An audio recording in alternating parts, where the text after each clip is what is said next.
Today we get a chat with singer-songwriter Brendan of the band The Nocturnal Affair. I hope you enjoy. Hey, how are you? That was terrible timing. I need my second cup of coffee. Oh, I feel you on that. I need my first. You haven't had one yet? Not even one. What time is it where you're at? It's about noon over here, but I Oh my try not to goodness. have caffeine before I have pre-workout because I like to hit the gym usually. Yeah. Uh, First thing in my day, but I've been on calls and setting up tours and various other things, so it's like, yeah, Yeah. it's I haven't even eaten yet, but it's Oh okay. goodness. So you work out and then you have coffee afterwards. Don't you already have like the energy, natural endorphin release that necessarily doesn't facilitate more caffeine, or I guess. Yeah, well, I mean, my pre-workout has a good amount of caffeine in it. So then generally if I have coffee at any other point in the day, it's because I enjoy it.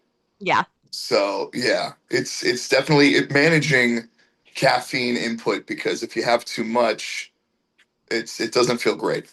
No, for sure. I already suffer from anxiety enough as it is. I don't know why I decide to keep throwing caffeine on top of it. It's insanity. Oh yeah, and there's literally so much caffeine in my pre-workout that my management will call me sometimes and be like, "Have you had pre-workout before we start this conversation? Because if so, we're gonna call you later." Exactly. Yeah, I get some weird ideas when I'm cracked out on pre-workout. It's I insured psychosis. Yeah, for sure. I used to before or when I used to work out, I used to use the NO Explode before a workout and that gave me a lot of energy, but then I tried it again after I had anxiety and I felt like I was gonna crawl out of my skin. I thought I can't do that anymore. Yeah, they should market these things like, "Hey, did you ever feel like the world is ending and you want to die? Take this pre-workout. Right?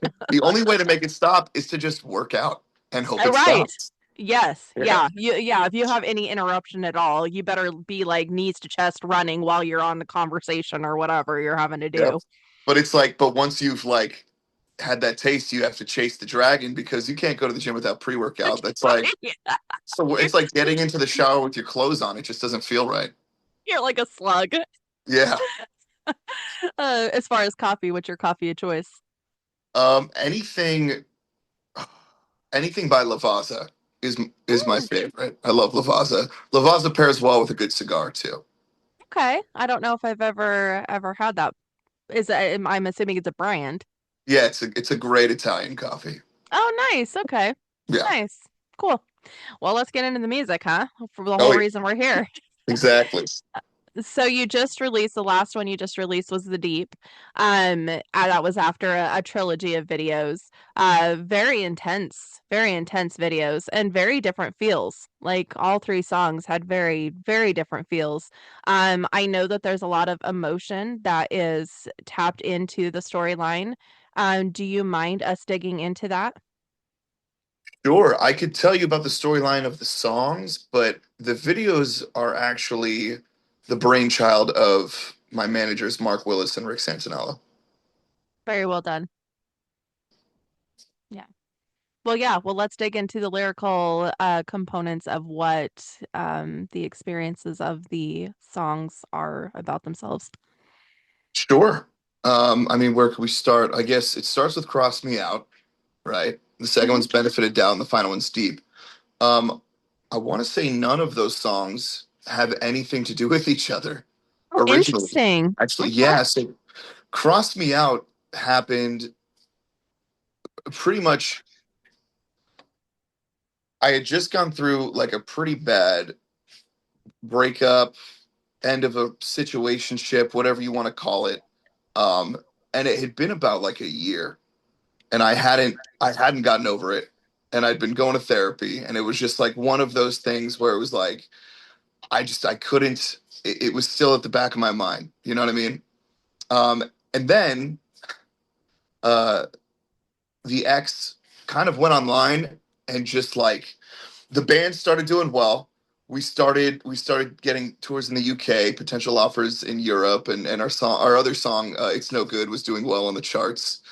And I don't know if they were bored or what else is going on, but they decided to get online and just start talking shit. Like I think they found my dating profile and Oh. they posted a photo of my dating profile and they were like, fuck this guy. And then just like a ton Oh, of just like goodness. a bunch of I don't exaggeration. Mm, You know, yeah, they could have said the things that I actually do wrong because as a person I fuck up every day.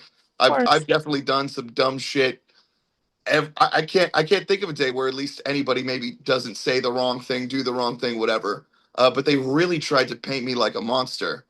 Unfortunately, the forum they tried to paint me like a monster on, a bunch of other women who know me and who know them uh, sent me a screenshot like, are they crazy? Do they not remember that everybody saw you guys together? Like, so it was good to have. A lot of my friends had my back, and it kind of just whatever faded away. But it definitely felt like they were trying to. I don't know if it's cancel or just hurt my ego, whatever it is.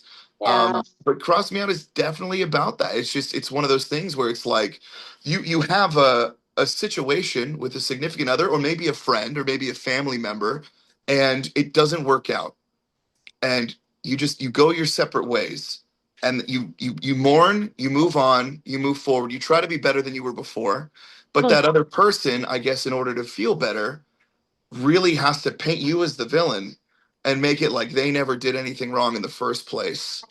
um that's kind of like what it is. That's what Cross Me Out is. It's very much a like, whatever, do say what you're gonna say, I guess, go ahead. You know what I mean? Right. It's not gonna do Yeah. shit to me, but have fun. Yeah. Oh, that's unfortunate. I wonder if it was like a notoriety thing of where they were trying to paint themselves as the bigger than when you were the one who was getting more out there, you know? I mean, kind of. I think it was. I found it ended up being a little bit of a collaboration between a few people and then somebody else who wasn't even dating me. It's just one of those, Um, when people get together and they just kind of create drama. Um, so, no sweat. well, I'm glad you're on the other end of that. So that was what that one was about. And then Uh, the other two have Kind of. different. It inspired it. I Yeah. don't because it's like that situation was so unique on its own. And Cross Me Out to me is about many situations. I try not to make songs about a specific thing, because then I feel like that takes away the opportunity for the people listening to relate to it because maybe they haven't been Really? through something exactly like that. So Cross Me Out was definitely somewhat inspired by like a okay, whatever. They're talking shit. They can say what they want. They can try to cross me out. But there's definitely other aspects involved in that. No, that makes sense. And benefit of doubt, that one I really dug. It's the heavier one of the three. Yeah. Tell me about that one. Um, it's kind of that is a little bit tied to Cross Me Out. I wouldn't say it's an exact sequel to it, but another situation where it's like the memory of a connection that was special to you kind of haunts you. Yeah. And it's more of a story though, because I won't say it's exactly about what's happened to me personally. Um, because I'm kind of tired of writing about my personal life because when you do that it really helps you focus on the negative, and that's why I say Cross Me Out isn't really truly about maybe the dumb shit that other people said, but it's more so an influence to maybe a journey I can take fictionally to tell a story, maybe help other people relate to the situation. Because if you really focus on only bad things that have happened to you, um, I found when I go and I perform them, I relive them every time I sing them in Yeah. front of an audience. Right. Yeah, of course. So it's like, and then it's I remember that there's that famous interview with David Bowie where he talks about how he ended up almost sabotaging relationships with people because he was running out of things to write about Mm-hmm. until he finally decided like, or maybe I can just create a story Right. that is relatable and tell it. So that's kind of what I started to do with Benefit of Doubt. Is paint a separate picture of maybe from a position of whoever is narrating Cross Me Out, which isn't a direct image of me. It's just maybe a creation of maybe a caricature of my ego, right? Because everybody wants to believe that they're right. You know what I mean? When you walk away from a situation and your friends go, "Oh my God, what happened?"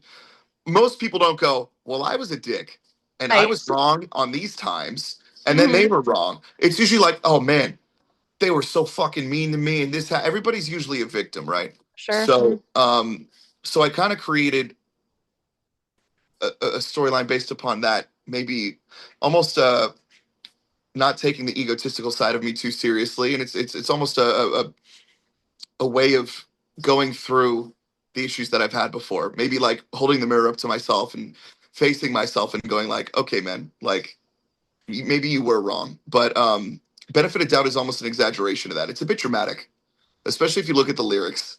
Yeah. Talking about how that person is haunting them. Oh. Um, a little over dramatic.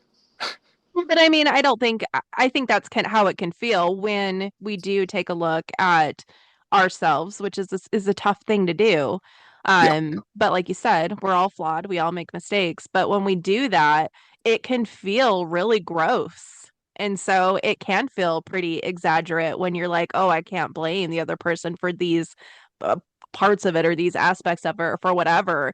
And then you have to go, ooh, that was me. And that feels yeah. Well, it's gross. it's so funny because at the time, like at the time of writing "Cross Me Out," and at the time of writing "Benefit of Doubt," I feel like I was a completely different person anyway. Like I was much angrier. I had only barely just started therapy, right? Which I highly recommend to anybody going through anything a little bit more difficult than your day to day, For sure. even just to organize your thoughts. And so it's like I even look Mhm. back at the situation between the people that posted stuff, probably just trying to wreck my whatever they wanted Yeah. to do to me to hurt me, and I don't feel like anger. Like I'm like, no, there were times where I was an absolute dick to those people. I was not a good person after my divorce for a long time, Yeah. and I was a bit of a fuck boy, Hmm. if you want to call it that, Hmm. um until a few years ago. So it's like I even feel differently about that in general. It's important to kind of hold the mirror up to yourself and be like, Yeah. hey, maybe like you're older now and that behavior isn't appropriate or okay. Like maybe you Sure. shouldn't just like fuck around with people's hearts because you're Right. having fun. So Hmm. yeah. For sure. Well, good for you. That's a difficult thing to do. No, it is. It is a I mean, divorce and breakups and everything is such a traumatic thing, especially when there's other bigger things going on just outside of the breakup itself. And so it's such a traumatic thing that sometimes I think it's natural to become selfish on the other side of it. So good for you for getting on the Yeah. other end of that. I mean, benefit of doubt was almost like the guy not wanting to be guilty, Yeah. pointing the finger. How could I know? Not to even quote the own song, but literally the lyrics are like, how could I know? I always gave you more than benefit of doubt, and in the end, I still stayed true. Like that's all just like somebody in complete and total denial Right. of the things that they have done wrong. So you know, there's that, and then there's the music videos that my management put together, and the story behind that is fantastic. I mean, I love what they did. It was Yes. completely unexpected, and it was a surprise to me every time. What Mark essentially did was, when I introduced him to Larry Hinson at Kill Pop and Hinson Media, Larry has all this kind of green screen technology, and told Mark kind of what he could do with these videos, and I mean, obviously, it's not Warner Brothers and Universal style quality. It's We don't. still It's pretty not a freaking good.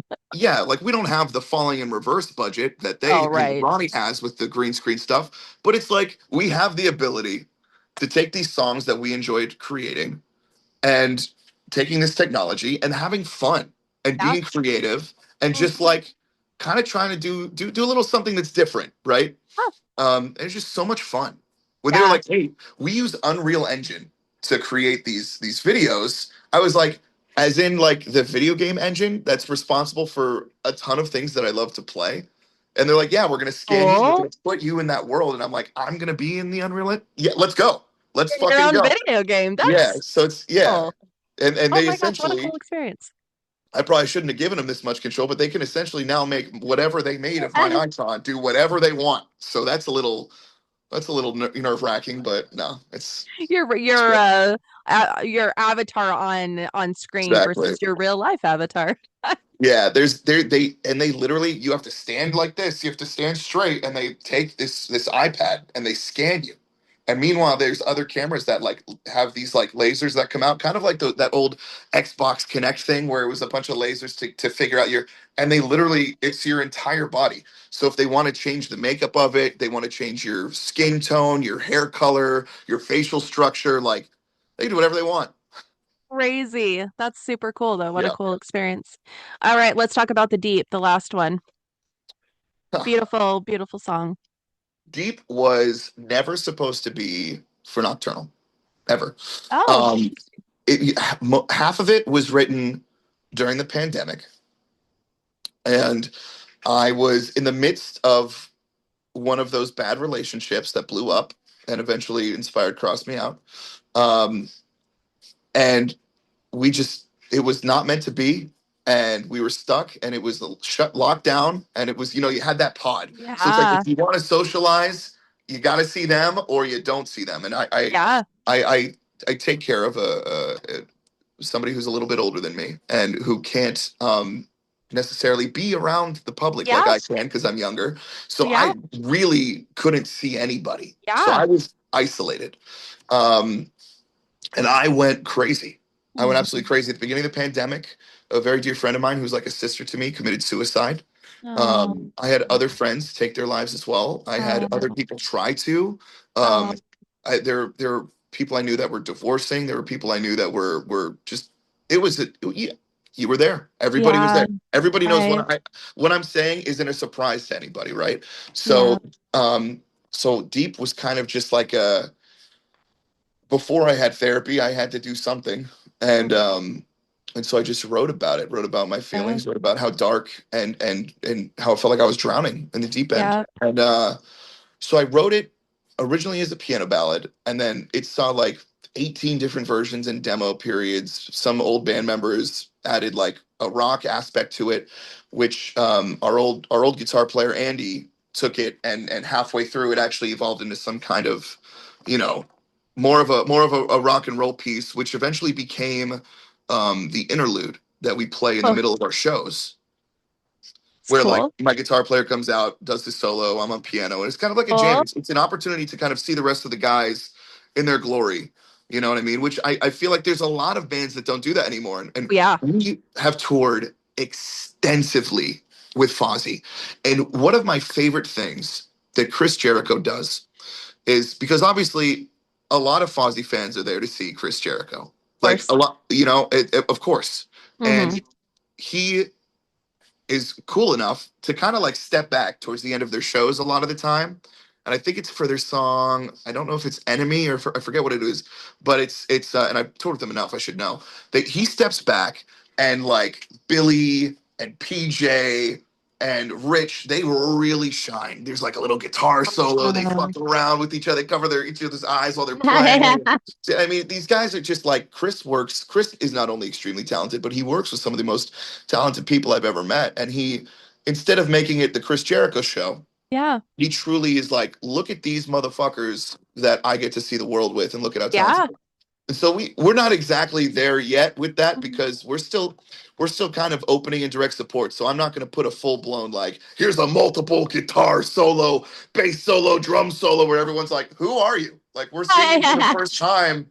Like when is the next band coming on? So got to do something. So it's that's what kind of deep became. And then um, we were going through some old demos with Mark, and he was like, "Just send me what you got." And I threw deep at him as the piano ballad itself, and he was like, "Where the hell has this been?" And I was like, It never felt that nocturnal to me." And he's like, "You everything you write, you're the main songwriter. Everything you write is nocturnal. Like, what do you? Right. Hello." And I was like, okay, you're probably right. Like, I need to stop trying to compartmentalize different versions of me and just every part of me is the Nocturnal Affair. Kind of like what Yeah. Trent Reznor does. Everything Trent does Yeah. essentially is Nine Inch Nails. He doesn't go, Yeah. huh, what's more Nine Inch Nails? It's Trent Reznor is Nine Inch Nails. Yeah. So, Right. um, so kind of Mark took it under his wing and he was like, let me just like figure this out real quick. And he put a whole fucking orchestra behind it. Like a whole reel. There's like, I think Yes, it's like that 80 was something tracks, so maybe more than that. And I was in the middle of tour, and he was like, "What are you doing?" And I was like, "I'm sick as fuck. I'm in the UK. I don't feel well." And he goes, "Cool. I need a third verse, and I need you to finish this song." And I was like, "It's done." And he was like, "It's not done. You need to do this for me. Write a third verse." Did he really put? He's really done everything he can. He really brings the best out of me. Him and Rick are really good at kind of just, I don't know. They've really taught me to become comfortable in the uncomfortable. They say that a lot. And when you start doing that, it's amazing like what you realize you can do as yeah, opposed to what your mind limits you from doing. Even if holy it's writer's block, even if it's, something small. mhm. But so I wrote the third verse, sick as fuck, no voice, fucking, I don't know how many weeks in on a tour in a random studio in Luton, UK, which is just south or north or whatever. It's like if there's Las Vegas and then there's Pahrump, right? There's London and then there's Luton. Okay. And it's just like it's a very special little town. I'm not talking shit, UK, but it's you know, I'd probably rather go to Birmingham, but it's okay. Um, so we're in Luton, and yeah, I don't know how they got it out of me, but they did, and Mm, now it is what it is. So yeah, it's a beautiful song. And it's a beautiful end to it. I prefer as a big time music connoisseur, I prefer bands that can throw me for the loop that there's not like, oh, okay, I see what they're doing. There's a recipe here. I like that because all three songs feel so different that it was interesting to go down that journey of I don't know what to expect next. And I love that. So obviously everybody's different, but on the outside, I like that you did that. um with all of like that we've talked about with the history of what you've been through, kind of a little bit where the influence of the songs came from, what are some things, obviously you work out for self-care, what are some other things that you do kind of to help with balance, help? You said therapy. I'm actually a mental health therapy, therapist. Yeah, I'm actually yeah, a mental health therapist. That's what I do outside of doing this. And there is something so magical about listening to someone just vent about their stuff, and then all of a sudden they'll be like, wait a minute, like they have these epiphanies just through venting. It's one of the coolest things. There really is something yeah. about going to someone that you know is going to be non-judgmental, that the information's not going to go anywhere, and you can come up with your own healthy results, ideas, whatever. So what else outside of those two things do you do kind of for self-care to keep yourself sane in this crazy world? So, um, my current partner has introduced me to the magical adventures of dog sports. Dog sports, like Yes. an actual animal dog that you go and take Like them to do. an animal dog, yes. Oh, fun. So they have many English Springer Spaniels, and which have slowly Oh, become my favorite breed of dog. And what they do with them is just absolutely incredible. So I've learned how to work one of their toughest dogs, I guess, is will only listen to me. Um, and he has I've done the a journey of what's called agility. Have you seen agility before? Do you know what that is? It's like in the dog show where they're running with the dog and they're doing the hoops and they're going up the ramps and they're doing the thing. So I am currently being trained on how to train the dog to do that, which is a lot of fun. oh, Um, it's and I also get treats. It's fantastic. And then with there's another sport called barn hunt, and it's completely humane with to all animals involved. So it's rats that are like literally trained from when they're little babies are put in these like super safe, like super strong, like PVC tubes, with padding and everything like that. And there's holes in it, and it's completely safe. And the rats actually love it because they get treats while everything's happening, and they're not left in it for too long. So you take these tubes, depending on what level you're at, and you hide them in this area of hay bales. It looks like a barn. It looks like it's a bunch of hay everywhere, and there's like tunnels made with the hay bales for the dogs, and there's little things. So you hide the rat, and then there's other tubes with the litter, which is, I mean, you would assume from the word what's in Yeah. there. And just by the scent, your dog, and you cannot touch them. You cannot like you Hide can't, them. because you don't know where the rat is either. So you have to listen to your dog. You have to team up with them. You have to let them loose in the ring, and you have to figure out a way to get the dog to communicate to you that they have found a tube with the rat in it. My But you also for a lot, like if you're so I just got my instinct and my novice title. I just got two titles in that. So that's a novice is like for sure one. I believe open, which is the next, is two. But there's some of them where it's like they don't tell you how many tubes are in there with rats. So your dog has to find them and then be like, "Hey, bro, I'm done," and you have to trust them and then move forward. It's actually a lot of fun because you see the dog go into its natural instinctive hunt mode, and it's I have found a love for this that I never knew I had. How cool. Well, I mean, it's a competitiveness. Plus, you get to hang out with dogs, which is always Yes. an amazing thing. Yeah. That's so cool. Awesome. Well, I know you're busy. I don't want to take a whole lot of your time. But thank you for not only letting me dig in, into uncomfortable topics. I really appreciate it, but also for letting me know about that because now I'm kind of curious to check it out myself. And I don't know if my dog's probably I don't know. She's pretty smart. Maybe she'd be able to do something like that. But You'd be still would be surprised. fun to watch. I've seen dogs come in at older ages and do it, and it's super cool. It's super cool. That is really cool. Yeah, she's 6. She's a pit mix, but she's super smart, so maybe she'd be able to. I don't know, but that's really cool. Thank you so much for taking this time, and thank Yeah. you for yeah, letting me get in there. I appreciate it. Well, thank you for having me. It was great talking to you. Yeah, have a wonderful rest of your day. Take it easy. Bye.